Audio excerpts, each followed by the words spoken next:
حفظ قرآن کے موقع سے دستار بندی کی تقریب آج اس خوبصورت پنڈال میں اور خوبصورت مدرسے کے اندر جناب قاری محمد طالب صاحب نے ملک کے نامور علماء، اکابرین، بزرگان دین، شخصیتوں کو مدعو کیا ہے۔ ہماری خوش نصیبی ہے کہ آج کے اس پروگرام میں ہم حاضر ہیں۔ اللہ تعالیٰ سے دعا کرتا ہوں کہ اللہ اس ادارے کو خوب تر ترقیات سے مالا مال فرمائے۔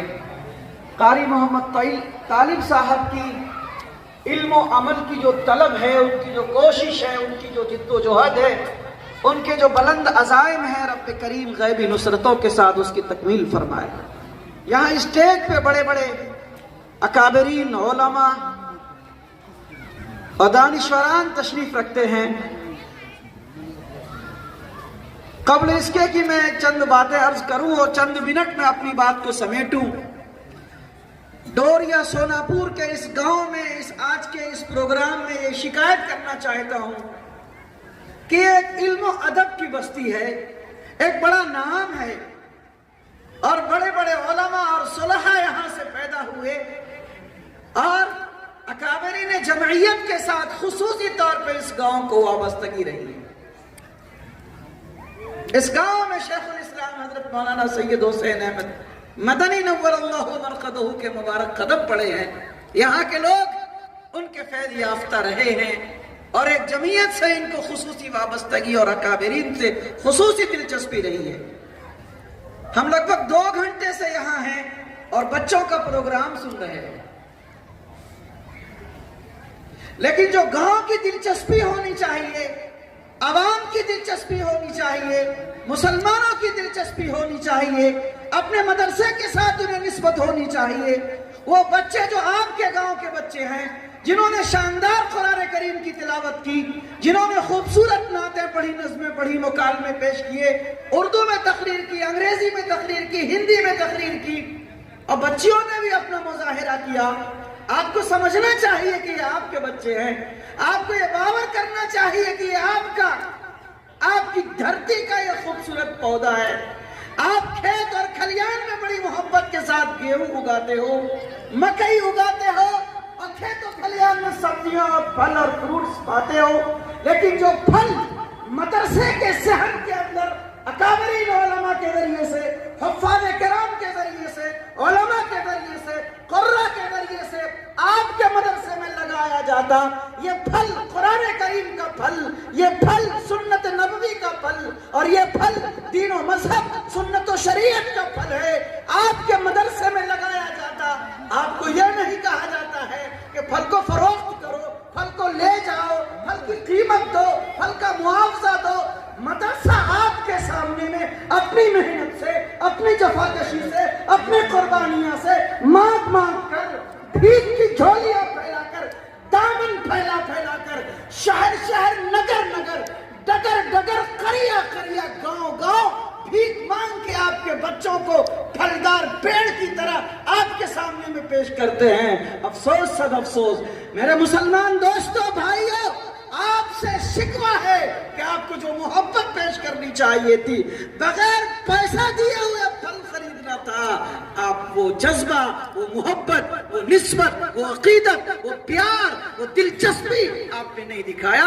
میں 2 گھنٹے سے اس اسٹیج پہ بیٹھا ہوں اور میری عادت ہے الحمدللہ کسی بھی مدرسے کے جلسے میں جاتا ہوں اور خاص طور پہ اگر طلبہ کا پروگرام ہوتا ہے تو میں کسی گھر میں، گاؤں میں اور دفتر میں بیٹھ کے میں کچھ سنتا نہ دیکھتا، بلکہ بچوں کے پروگرام کو سننے کا عادی ہوں، بچوں سے بھی سیکھتا ہوں لب و لہجہ کو، انداز کو، اور اگر اچھا لگتا ہے اور عموماً اچھا لگتا ہے تو دل سے دعائیں دیتا ہوں اور یہ سمجھتا ہوں کہ میں گواہ ہوں کہ کل کا ابوالکلام آزاد اسٹیج پہ آ رہا ہے۔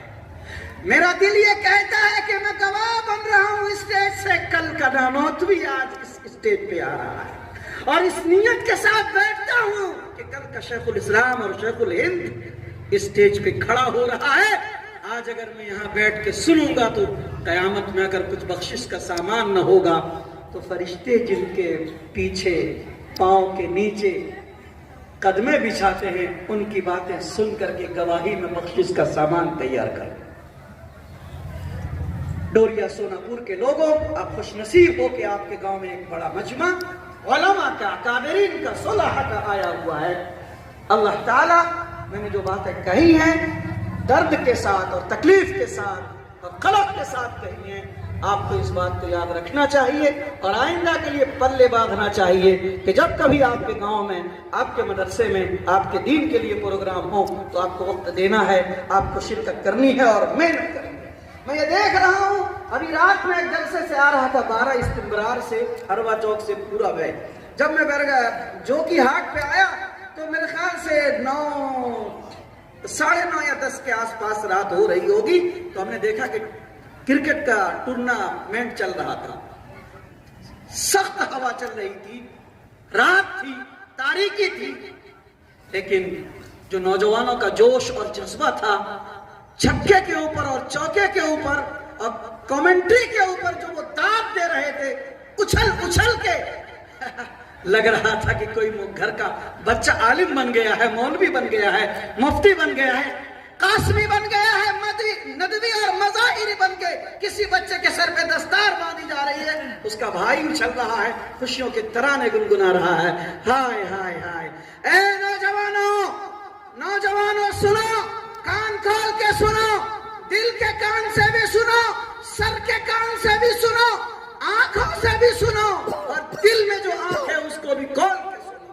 اگر تمہارا یہی چال و چلن رہے گا، تمہارا یہی طور و طریقہ رہے گا، تمہاری یہی بے حسی رہے گی، تمہاری یہی غنڈہ گردی رہے گی، تمہاری یہی چوری اور چماری رہے گی کہ تم قرآن کے ساتھ بے رغبت بن جاؤ گے، قرآن کی تعلیمات کے ساتھ بے حس بن جاؤ گے، بے ضمیر اور مردہ ضمیر بن جاؤ گے، قرآن کی تعلیم سے تمہاری دلچسپی کا جنازہ نکل جائے گا، قرآن کی مجلسیں سجے گی، قرآن کی محفلیں سنواری جائیں گی، اور تم گھروں میں بیٹھ کے لوڈو کھیلو گے، کوٹیاں کھیلو گے، کیرم کھیلو گے، فلم دیکھو گے، اور یوٹیوب کے اوپر اپنی من پسند ویڈیوز ضبط کرو گے، اور ناچ میں، گانے میں، فلموں میں، ٹورنامنٹ میں، کرکٹ کے اندر تم شیدائی بن کر کے تم اپنے مزاج کو دنیا کے سامنے میں یہ پیش کرو گے۔ تو یاد رکھو مسلمانوں اور نوجوانوں، یاد رکھو، مسجدیں ہاتھ سے جا رہی ہیں، مدرسے ہاتھ سے جا رہے ہیں، کب جاتے ہیں مدرسے اور کب نکلتی ہیں ہاتھ سے مسجدیں؟ جب مسلمان مسجدوں کی صفوں پہ سجدہ کرنا چھوڑ دیتا ہے، اور جب مسلمان شکوے اور شکایتیں اور چوک اور چوراہے اور چائے کی دکانوں پہ تبرے بازی کرتے ہیں، تو ان کے ہاتھوں سے مدرسے بھی چھینے جاتے ہیں، مسجدوں بھی نشانے بنائے جاتے ہیں۔ آج ملک کا مسلمان شدید قسم پرسی کے عالم میں ہے، عجیب ترین کشمکش کے اندر مبتلا ہے۔ اچھی بات ہے، آپ مومن ہیں، آپ مسلمان ہیں، مسلمان شاعر پہ، ایمان پہ، قرآن پہ، دین پہ، سنت پہ، شریعت پہ، مذہب پہ اور اپنے اسلام پہ آنچ آنے پہ تڑپ اٹھے، مضطرب ہو جائے، بے چین ہو جائے، یہ ایمان کی حرارت کی علامت ہے۔ مبارک جو نوجوان تڑپے جب قرآن پہ حملہ ہو، مبارک اس نوجوان کے لیے جو بل کے جب مسجدوں پہ حملہ ہو، وہ مبارکباد کے مستحق ہے وہ نوجوان جب ان کے دین پہ، ان کی سنت و شریعت پہ کوئی انگشت نمائی کرے تو وہ تڑپ اٹھے۔ لیکن جس گھر میں انسان نہیں ہوتا وہ آدمی کا گھر ویران ہو جاتا ہے، اور جب گھر ویران ہوتا ہے تو انسان کے بجائے جنات، بھوت، پرید، شیاطین اور ابلیس اپنے اڈے بنا لیا کرتے ہیں۔ اس لیے قرآن کے گھروں کو ویران مت ہونے دینا، قرآن کے گھروں کو ویران مت ہونے دینا، مسجدوں کے مصلے کو غیر آباد مت ہونے دینا۔ اور اگر یہی دن رہے جو آج کے مسلمان اور آج کا نوجوان ملک کے مدارس و مساجد کے ساتھ پیش کر رہا ہے، تو کتنے خطرناک دن آئیں گے۔ یہ جو اہل اللہ کی سٹیج پہ بیٹھے ہیں، جو راتوں کو اٹھا 20 سال کیسا ہوگا اور 50 سال اگلا اس ملک کے ایمان اور اسلام اور مدارس اور مکاتب اور علماء اور صلحاء اور حفاظ اور یہ جو چھوٹے چھوٹے معصوم بچے یہاں آ رہے تھے، ان کا اور ان کی نسلوں کے ایمان کے تحفظ کا قرآن کریم کی آیت میں نے پڑھی، اللہ تعالیٰ نے ارشاد فرمایا کہ یہ قرآن ہم نے نازل کیا ہے، بے شک ہم ہی اس کی حفاظت کرنے والے ہیں۔ 11 سال کا بچہ اگر حافظ قرآن بن رہا ہے اور 12 سال کا بچہ شاندار قرآن کی تلاوت کر رہا ہے، 6 مہینے میں بچہ حافظ قرآن بن رہا ہے، اس مدرسے کی چٹائی کے اوپر بیٹھ کے، بوریا پہ بیٹھ کے، استاذ کی ڈانٹیں سن کر کے، دال اور روٹی کھا کر کے اور اپنی پیاری ماں کے پیارے آنچل سے دور رکھ کے اسی چٹائی پہ بیٹھ کر کے 30 بارے اپنے سینے میں قرآن اگر حفظ کر رہا ہے، کسی بدھوا کا بیٹا، کسی سنیچرا کا بیٹا، کسی اتوریہ کا بیٹا، مطلب آپ جس کو غریب اور حقیر سمجھ کر کے نام پیش کرتے، اسی کا بیٹا تو حافظ بنتا ہے۔ یاد رکھو، یاد رکھو، یہ قرآن کی ترجمانی کا اظہار ہو رہا ہے۔ یہ فقط یہ نہیں ہے کہ ایک بچہ حافظ بن گیا، اس کے سر پہ دستار باندھی جائے گی، علماء آئے ہیں ہاتھ رکھ دیں گے، دستار باندھ دیں گے اور بچے چلے جائیں گے، نہیں، یہ قرآن کریم کی اس آیت کی ترجمانی کے لیے یہ بچہ نشانی بن کے ظاہر ہو رہا ہے۔ یہ معجزات الہی کے ظہور کا اسٹیج ہے۔ کیا کہا؟ کیا کہا؟ معجزات الہی کے ظہور کا اسٹیج ہے کہ جو اسٹیج حفاظ کے لیے سجائی جائے، علماء کے لیے ان کے سروں پہ بزرگان دین کے مبارک ہاتھ رکھے جائے۔ اس لیے نوجوانوں، ان بچوں کی قدر کرنا، معصوموں کو بیٹا سمجھنا، مدرسے کے ایک ایک بچے کی چپل کو سیدھی کرنے کو اپنی سعادت سمجھنا۔ تمہاری دولتیں، تمہارے اقتدار، تمہاری رئیسی، تمہاری کبیری ایک ایک معصوم بچوں کے چپل کے مقابلے میں ہیچ ہے۔ یہی جماعت ہے جس جماعت سے ملت پلی بڑھی آگے آئی ہے، اور اس ملک میں جو کچھ اندھیرا چھا رہا ہے، مجھے یقین ہے کہ اسی جماعت سے یہ اندھیرا چھٹے گا، اسی جماعت سے اندھیرا چھٹے گا۔ یہی جماعت جب تک رہے گی اس ملک کے اندر، یہ لولوں کی جماعت، یہ لولوں کی جماعت، یہ نادانوں کی جماعت، یہ غریب کے گھر سے چن کے چھن کے مدرسوں کی چٹائیوں پہ پڑھنے والے بچوں اور نونہالوں اور معصوموں کی جماعت، یہ جب تک مدرسوں کی صحن کو آباد رکھے گی، اس ملک کے اوپر انشاءاللہ لاکھ حالات آئے ہیں، آئیں گے، لیکن ملک کے اندر ایمان سلامت رہے گا، اسلام زندہ رہے گا، تابندہ رہے گا۔ میں مبارکباد پیش کرتا ہوں تمام حفاظ کرام کو جن کے سروں پہ ابھی دستار باندھی جائے گی، ان کے اساتذہ کو، ان کے ناظم صاحب کو، اور آپ تمام حضرات کو بھی کہ آپ یہاں آئے، آپ نے شرکت کی۔ دوستو، بزرگوں اور بھائیو، یہ قرآن کریم کی آیت کی طرف اشارہ تھا، حدیث کی طرف تھوڑا سا اشارہ کرتا ہوں، بات سمیٹتا ہوں۔ اکابرین یہاں بیٹھے ہیں، میں ایک طالب علم زیادہ وقت آپ سے لینا نہیں چاہتا۔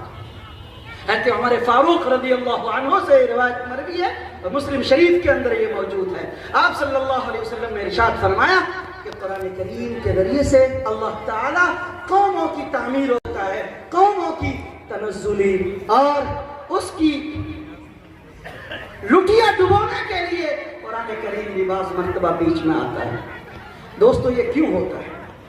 جب یہ سماج، میرا اور آپ کا معاشرہ صرف اسکول کی طرف بھاگنے لگے، کانوینٹ کی طرف بھاگنے لگے، مغربی تعلیم اور تربیت کو، قرآنیات کو، دینیات کو، اسلامیات کو، معاشرت کو، نبی کی تہذیب کو، نبی کے تمدن کو، نبی کے پیغام کو، نبی کے اسوہ کو، اور اس کلام کو جو آپ صلی اللہ علیہ وسلم پہ 23 سال کے اندر نازل ہوا، ایک ایک صحابہ نے قرآن کو سینے میں سجایا تھا۔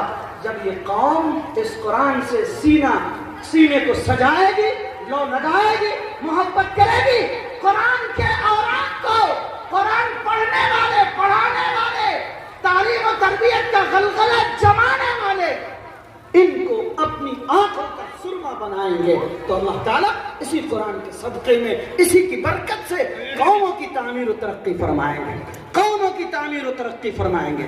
قرآن کی برکت سے سماج میں ترقی آئے گی، کاروبار میں ترقی آئے گی, کھیت و کھلیان میں ترقی آئے گی. میرے ایک استاد نے کہا تھا ایک مرتبہ, فرمایا کہ اگر تم کو قرآن کریم کی برکت کھیت میں بھی حاصل کرنی ہے تو گیہوں کے فصل لگے ہوئے ہو, کھیت میں چلے جاؤ اور روزانہ 40 دن تک لگاتار کھیت کی میڑ پہ قرآن کریم کی کم سے کم سورہ یاسین ہی صحیح, سورہ بقرہ نہیں, سورہ یاسین ہی صحیح, 40 دن تک لگاتار میڑ پہ بیٹھ کے کھیت کے بیچ چلے آؤ.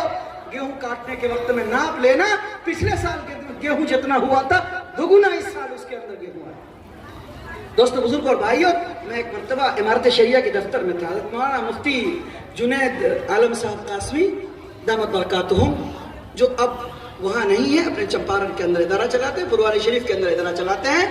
مفتی صاحب نے ایک مرتبہ عشرے کے عنوان پہ گفتگو کرتے ہوئے فرمایا کہ مفتی اطہر, ہمارے چمپارن کے لوگ عشرہ نہیں نکالا کرتے, عشرہ نہیں نکالا کرتے, لوگوں کے اندر بس جو آیا سمیٹ سماٹ کے گھر میں کھا لیا. عشرے کے 100% پابندی کی برکت ایسی ہو گئی کہ ہمارے علاقے میں بہترین گیہوں کی فصلیں اگا کر رہے ہیں.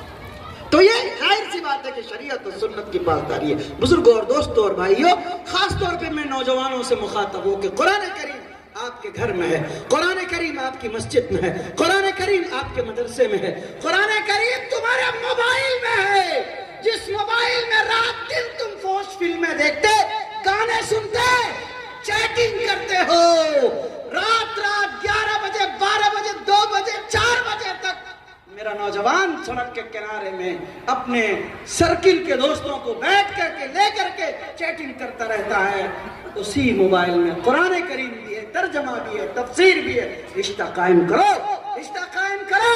اگر یہی دوری رہی جو آج ہمارے سماج میں قرآن سے دوری ہے, قرآن کریم کے پڑھنے والے کو آنکھ نہیں لگایا جاتا, اہمیت نہیں دی جاتی. آئی ایس بنے, آئی پی ایس بنے, سائنسداں بنے, ماسٹر بنے, انجینئر بنے, ڈاکٹر بنے, چرچا ہو جاتا ہے علاقے کے اندر. ارریہ ضلع میں اگر 2-4 بندہ اس قسم سے آ جائے, نیٹ نکال لے, اچھا ایگزام دے دے, ابھی بی پی ایس سی میں جن لوگوں کے نام آ گئے, خوشی کی بات ہے, یہ میرا بھائی ہے, اچھی بات ہے. میرا بچہ آئی ایس بنا, آئی پی ایس بنا, ڈاکٹر بنا, انجینئر بنا. ہمارے بچے بی پی ایس سی سے فارغ ہو کر کے آئے, پاس ہو کر کے آئے, بی پی ایس سی سے آئے, وہ سماج کی تعمیر میں, ترقی میں, معاشیات میں آگے بڑھ رہے ہیں. مبارک, ہمارے ایسے بھی بچے چاہیے مجھے. لیکن ظاہر سی بات ہے, ایک طرفہ یہ ہمارے بچے ہیں. جتنی خوشی آپ یہاں منا رہے ہو, اگر ایک بچہ آپ کے گاؤں میں حافظ قرآن بنتا ہے, اس کے مقابلے میں 100 حصہ زیادہ خوشی منانا چاہیے کہ قرآن کا ترجمان بن کر کے آپ کے گاؤں میں آ رہا ہے, قرآن کا نمائندہ آپ کے گاؤں میں کے اندر بن کر کے آ رہا ہے. اس کے دوستوں, بزرگوں اور بھائیوں, اگر آپ کو اپنی تقدیر بنانی ہے, آپ کو اپنی تقدیر سنوارنی ہے, آپ کی ملت کے لیے آپ کی تعمیر کرنی ہے, تو قرآن سے رشتہ جوڑو, قرآن سے رشتہ جوڑو, قرآن کی تصحیح کرو. قرآن پڑھنے کے لیے مدرسے میں آؤ. 10 سال کا بچہ بھی مدرسے میں قرآن پڑھے, 12 سال 15 سال کا بھی پڑھے, 18 سال 20 سال کا بندہ بھی قرآن پڑھنے کے لیے آئے, 40 سال والے کو بھی قرآن کی تصحیح کرنی چاہیے. مولانا نے بڑا اچھا بینر لگایا یہاں پہ, تکبیر تحفیظ تجوید قرآن کریم. تجوید قرآن کریم سب پہ فرض ہے, سب پہ واجب ہے. 40 سال کے بندے کو بھی قرآن کریم کو تجوید سے پڑھنا آنا چاہیے. اور مکھیا جی کو نہیں, سرپنچ صاحب کو نہیں, ایم ایل اے صاحب کو نہیں, وارڈ ممبر صاحب کو نہیں, سمیتی صاحب کو نہیں, پرمکھ صاحب کو نہیں, چودھری صاحب کو نہیں, کیونکہ یہ پیسے والے ہیں, یہ عہدے والے ہیں, یہ ریاست والے, یہ سیاست والے ہیں, یہ دبنگ ہیں, یہ نیتا جی ہیں, یہ لیڈر صاحب ہیں. ہاں اچھی بات ہے, اچھی بات ہے کہ لیڈری کرو, نیتا گیری کرو, مکھیا گیری کرو, عہدے پر رہو, خوب اچھی بات ہے. اچھا انصاف کرو, بہترین فیصلے کرو, لیکن یاد رکھو کہ قرآن کریم کی تصحیح اور تجوید اور ترتیل کے ساتھ پڑھنا. اگر تم مسلمان ہو تو جیسے 11 سال کے ایک مسلمان بچے کے اوپر مدرسے میں رہ کر کے تعلیم تجوید کے ساتھ واجب ہے, تمہارے اوپر بھی قرآن کریم کو تجوید اور ترتیل کے ساتھ سیکھنا اور پڑھنا فرض ہے. تم کنارہ نہیں ہو کر سکتے کہ یہ مدرسہ ہے, مولوی پڑھے گا, حافظ بنے گا, اور یہ میرا گھر ہے, میں نیتا ہوں, مجھ کو چھٹی ہے. چھٹی نہیں ہے. یہاں سب کی برابری کے ساتھ, حصہ داری کے ساتھ اپنی آخرت کو بنانے کے لیے، اپنے قرآن کو سنوارنے کے لیے، سجانے کے لیے، بہترین لب و لہجے کے ساتھ تعلیم حاصل کر کے اس کے مطابق اپنی نماز کی بھی اصلاح کرنے کے لیے ہر بندہ پابند ہے۔ یہ تو آپ کے گلے کے اندر ہار مذہب اسلام کا، دین و شریعت کا دیا گیا ہے، خوبصورت ہار ہے، خوبصورت ہار ہے، خوبصورت ہار ہے۔ اے مسلمانوں، آخری بات، مذہب اسلام کا جو ہار آپ کے گلے میں ایمان کے نام پہ، قرآن اور سنت و شریعت کے نام پہ آپ صلی اللہ علیہ وسلم کی محنت، کوشش، آپ کی دعوت، آپ کی تبلیغ، صحابہ کرام کے مجاہدانہ، آپ کی زندگیاں، ان کی قربانیاں، اور ملک کے اندر علماء، اکابرین، دارالعلوم، مظاہر علوم، ندوۃ العلماء، دیگر تمام مدارس کی محنتوں سے آپ تک آئے ہیں۔ دوستوں اور بزرگوں اور بھائیوں، خوبصورت گلے کا ہار ہے، اس ہار کو ہاتھ گلے سے ٹوٹنے مت دینا۔ آج ملک کی فضا یہی ہے، پیٹ بھوکا ہے، جسم پہ کپڑے نہیں ہیں، لیکن رنگ اور جھنڈا بلند ہے۔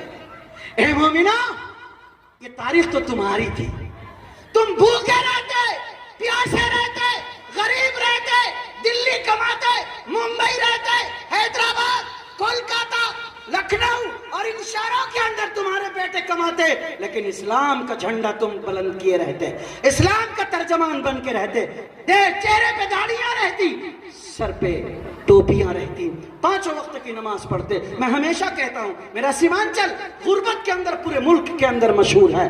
ہمارے مسلمانوں کی کمی یہ ہے کہ یہاں کے لوگ باہر کمانے کے لیے جاتے ہیں تو ماں باپ پیسے کی طلب ہمیشہ کرتے، لیکن پوچھتے رہتے ہیں طبیعت کیسی ہے، کماتے کتنا ہو، یہ کبھی نہیں پوچھتے تمہارا ایمان سلامت ہے کہ نہیں ہے، اسلام تمہارا زندہ ہے کہ نہیں ہے، مسجد جاتے ہو کہ نہیں جاتے ہو، چہرے پہ داڑھی ہے اور چرس کا کاروبار تو نہیں کرتے ہو۔ پیسہ آ رہا ہے آنے دو، پیسہ آ رہا ہے آنے دو، جیسے آ رہا ہے ویسے آنے دو، اللہ سمجھ حلال کمائی کماؤ اور بچوں کی نگرانی کرو، اور تعلیم اور تربیت کے شعبے میں دنیا کی خوب ترقی کرو، کمندے ڈالو آسمان پہ، engineer, philosopher, doctor, engineer, professor بنو۔ المعہد الاسلامی کے طرز پہ پورے ملک میں، دارالعلوم کے طرز پہ، مظاہر و ندوے کے طرز پہ، اکابرین کے جلائے ہوئے چراغ کے طرز پہ جتنی محنتیں کی جا رہی ہیں ان سے اپنی نسبت کو وابستہ رکھو، جوڑے رکھو، علماء کی صحبتوں میں بیٹھو اور ایسی مجلسیں جہاں منعقد ہو لپک کے جاؤ، جھپک کے جاؤ، اپنے کلیجے میں حرارت لے کے آؤ، شمع جلاؤ۔ اکابرین نے جو شمع جلایا اسے بجھنے مت دو، اور ایماندار بن کے، مومن بن کے، قرآن کے علمبردار بن کے زندگی گزارنے کی کوشش کرو۔ ہم امید کرتے ہیں کہ انشاءاللہ جتنے حضرات یہاں آئے ہیں، تشریف رکھتے ہیں، سب باشعور ہیں، سب سمجھدار ہیں، شکوے گلے کا معنی بھی سمجھتے ہیں۔ میں آپ کا ہوں، آپ میرے ہیں، ہم سبوں کو آج موقع ہے مل بیٹھ کے باتیں کرنے کی۔ مجھے تو خطرہ لگ رہا ہے اگر یہی حال میرے علاقے کے مسلمانوں کا رہا تو پتہ نہیں کسی دن ایسے جلسوں کے صاف ستھرے اسٹیج سے دعوت دینے کے اوپر بھی کہیں پاپڑ نہ بیلنے پڑ جائے۔ اس لیے آج موقع ہے، آؤ مسجدوں کو آباد کرو، مدرسوں کو اپنے بچوں سے آباد کرو، اور اپنے سینے کو اسلام اور قرآن سے تازہ کرو۔ انشاءاللہ ہم تیار کریں گے نا؟ ہاتھ اٹھائیے تو تمام بھائی، ہاتھ اٹھائیے، ہاتھ اٹھائیے، ہاتھ اٹھائیے۔ لیکن آخری بات یہی گاڑیاں مربلہ سے میں ایک بات کہہ کے رخصت ہو رہا ہوں، کتنے ایکسیڈنٹ ہوتے ہیں سڑکوں کے اوپر، بتا دو کیوں؟ کئی پولیس والوں کے ساتھ میری گفتگو ہوئی، ہم نے پوچھا کہ اتنے ایکسیڈنٹ کیوں ہو رہے ہیں؟ مجھ کو برجستہ کئی اعلیٰ پولیس پدادھیکاری نے کہا کہ مولانا صاحب، بغیر پیسے کے کوئی لڑکا شادی نہیں کرتا، اور بغیر مانگ اور مطالبے کے بیاہ نہیں کرتا، لڑکی والے کی طرف سے مانگ کے گاڑی لے کے آتا ہے، دل میں درد نہیں ہوتا، اور نشہ اور کرکش پی کر کے گاڑی چلاتا ہے، اس لیے ایکسیڈنٹ کرتا ہے۔ اس لیے سماج کو نشہ سے بچاؤ، نسلوں کو بچاؤ۔ 8 سال 10 سال 12 سال کا بچہ نشہ کر رہا ہے، نسل کدھر جائے گی؟ اور نوجوانوں، تم سے بھی کہہ رہا ہوں، آخری بات، مت برباد کرو۔ تم گھر سے جب جاتے ہو تو تمہاری ماں دعا دے کے روانہ کرتی ہے، باپ پیسے کی امید کے ساتھ بھیجتا ہے، بیوی پیار کے ساتھ روانہ کرتی ہے، اور تمہارے چھوٹے چھوٹے معصوم بچے، بیٹا اور بیٹی شام کے وقت میں امید لگاتے ہیں ابو شہر سے آئیں گے، سودا لے کے آئیں گے، بسکٹ لے کے آئیں گے، مٹھائی لے کے آئیں گے، بیوی سوچتی ہے سبزی اور ساگ اور مچھلی اور گوشت لے کے آئے گا، ماں سوچتی ہے میرا منا آنے والا ہے، دیر کیوں ہو رہی ہے، باپ سوچتا ہے بڑھاپے کا سہارا آنے والا ہے۔ اچانک 11 بجے رات کو خبر آتی ہے کہ جوان بیٹا چل بسا، نوجوان شوہر چل بسا، نوجوان بھائی اور سماج کا ایک اچھا ننھا منا معصوم چلا گیا۔ اے دوستو، بزرگوں اور بھائیوں، آؤ طے کرو کہ سماج کو نشے سے پاک کریں گے۔ اور ابھی ایک ڈی ایم کا پروگرام تھا، ایک جگہ میں موجود تھا، ہم نے میمورنڈم دیا ڈی ایم صاحبہ کو ارریہ کے، ہم نے کہا کہ میم آپ جس ہیڈ کوارٹر سے اس پروگرام میں آئی ہیں، آپ واپس جائیں تو سڑک کے کنارے دیکھتے جائیں، کم سے کم 5 کلومیٹر کے اندر 5 ٹرالی کوریکس کی شیشیاں بھر جائیں گی۔ ہم نے کہا صرف وہ تو شہر گاؤں کی بات ہے، شہر کے ہیڈ کوارٹر کے آپ چوک چوراہے پہ چلے جائیں، ایسا لگتا ہے کہ عذاب آنے والا ہے کوریکس کا۔ اے لوگوں، توبہ کرو، توبہ کرو، نسلوں کو بچاؤ اور سماج اور معاشرے کو بچاؤ۔ نشہ سے بچو گے، بہت ساری بیماریوں سے بچاؤ گے۔ ہاتھ اٹھاؤ نوجوانوں، نشہ نہیں کرو گے نا؟ نہیں کریں گے نا؟